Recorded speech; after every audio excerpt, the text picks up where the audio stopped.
much at his draw length and draw weight now. Technically the bow is shootable, so what we're going to do is we're going to recurve the tips, which is going to up the draw weight. We're going to let them cool, and then we're going to recheck it, and then we should have a couple pounds where we can fine tune the tiller back to, I think it was 40 pounds at 26, or whatever the draw weight, draw length was. So basically, what we're going to do is, this is the jig we're going to use. It's called a pawl. It's a form that you bend over. I want you to hold this up in here. We have a line drawn on the jig, and basically we're going to use that line to line up our string grooves with, and then we're going to clamp it. I'm actually going to do my clamps this way. Okay, and now we look for a straightness running down that line, and the bow will just hang up in the air. Like that. Then we're going to hang a light weight from the far tip. For that, we'll just use a rasp. What we're going to do is we're going to put some oil on the bow itself to help the heat penetrate into the wood. Try and get some depth out of our heat.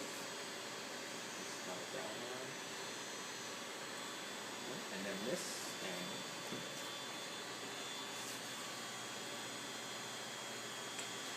Okay, so I'm just going to let it hang.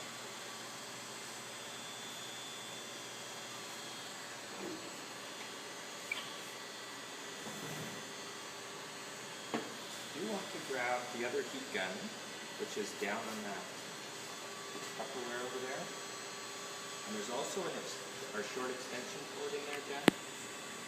In that blue Tupperware, the small one. So, we have a bit of oil. We also put a Tupperware under to collect any oil. As it liquefies, it will start to run a lot easier. And then we're going to plug into the splitter. So basically what we're going to do is we're going to start applying heat as close to the first clamp as we can.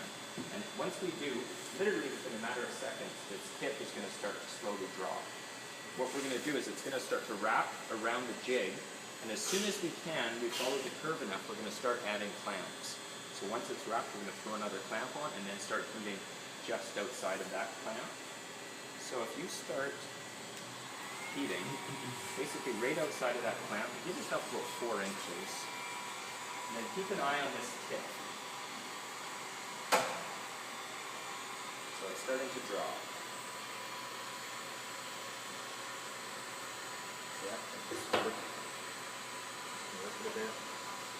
Come around, get both sides.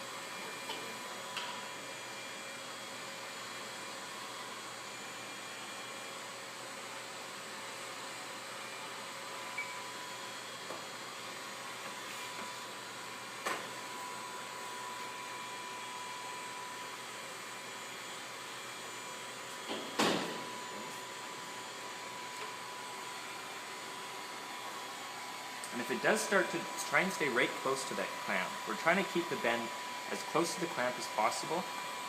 Basically, we're trying to keep it right on the jig. Okay, pause. So once we start going really dropping quick, we'll start applying clamps to where we've already wrapped around.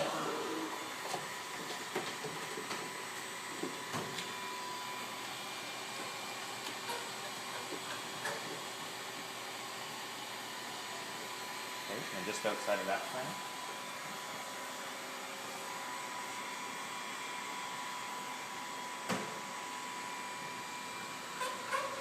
We're going to follow the jig right around until we've maxed out on it. So you are on a bit of a thick spot, so it might take a little minute here, but it will go.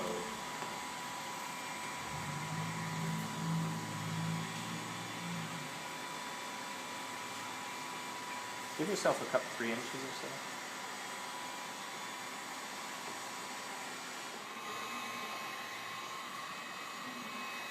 Alright, so we've bottomed out on the clamp, on the jig, so we'll throw on one last clamp, and then we'll let it cool.